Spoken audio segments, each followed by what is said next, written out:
Namaste. Does this scene sound a little too familiar? Your child staring at a textbook, getting more and more frustrated with every word they stumble over, and you're feeling that frustration too. Our first thought is almost always, we need more study hours. But what if the problem isn't the alphabet at all? Let's dive in and look at this from a whole new angle. See, here's the thing. True literacy, it's so much more than just knowing your ABCs. It's really about understanding the world around you and being able to talk about it, to express yourself. So if your child is hitting a wall with reading, maybe the answer isn't more textbook time. Sometimes the absolute best way to teach a child to read is to first teach them how to really listen and how to speak. And our very first technique for building that foundation, well, it's something really powerful, something that's probably already a part of your life, deep in our culture. It's called the Varta storytelling technique. Now, Varta is basically this incredible treasure chest of our local folktales, our family histories, all of our oral traditions.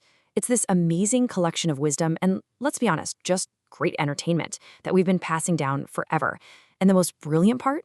This isn't some new tool you have to go out and buy. It's a power you already have right inside you.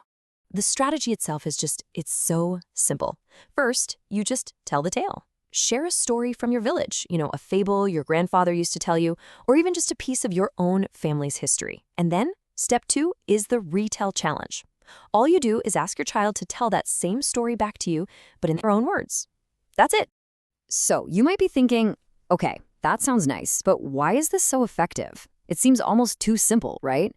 Well, it works because it builds the very skills they need for school, often without them even realizing they're learning. Okay, this is where the magic really happens.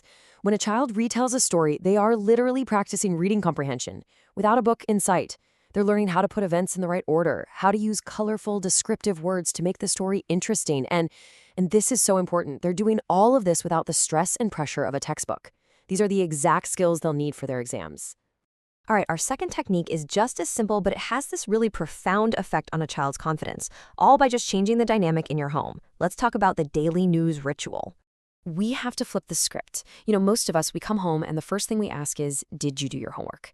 And you can almost feel the walls go up. It puts them on the defensive.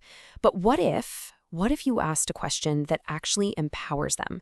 Imagine walking in the door and asking, so what is my new word for today? The ritual is incredibly straightforward. Every day, you ask your child to teach you one new word they learned in school. Then, you ask them to explain what it means. And most importantly, ask them to use it in a sentence that's about your home, your family, or something that happened in your day. And here is the absolute key. This tiny change in your routine instantly turns your child into the teacher, into the expert.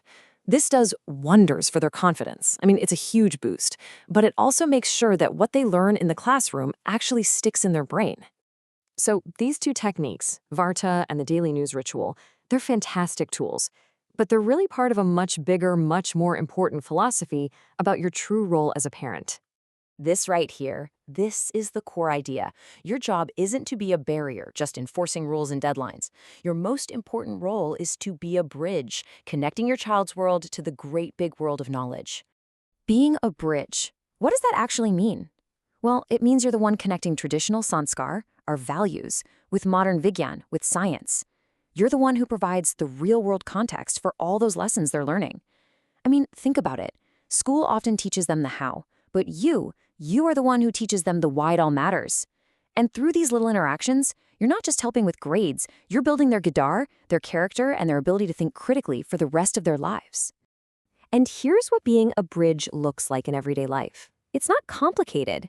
When your child learns about life cycles in biology class, you can connect it to watching a seed sprout in the garden, or even just a money plant growing in a pot at home. When they learn about chemistry and states of matter, you can literally show them milk turning to curd, or point out the steam rising from a pressure cooker. You make the abstract ideas from their textbook totally real. Okay, so we've covered the techniques and the big idea behind it all. Now let's talk about what you can do, literally, the moment this explainer is over. This is it. This is your call to action. Tonight, just forget the lecture about grades. Skip the questions about homework. Just ask for a story. Let your child tell you about their day, a story they heard, anything. For just a few minutes, you be the student and let them be the storyteller. You might just be surprised at the world that opens up when you do this. You'll be absolutely amazed at how much they grow when you just give them a little space to lead. Now, in our next explainer, we're going to build on this, and I'll show you exactly how to set up a dedicated nook for knowledge, even in the smallest, busiest homes. See you then.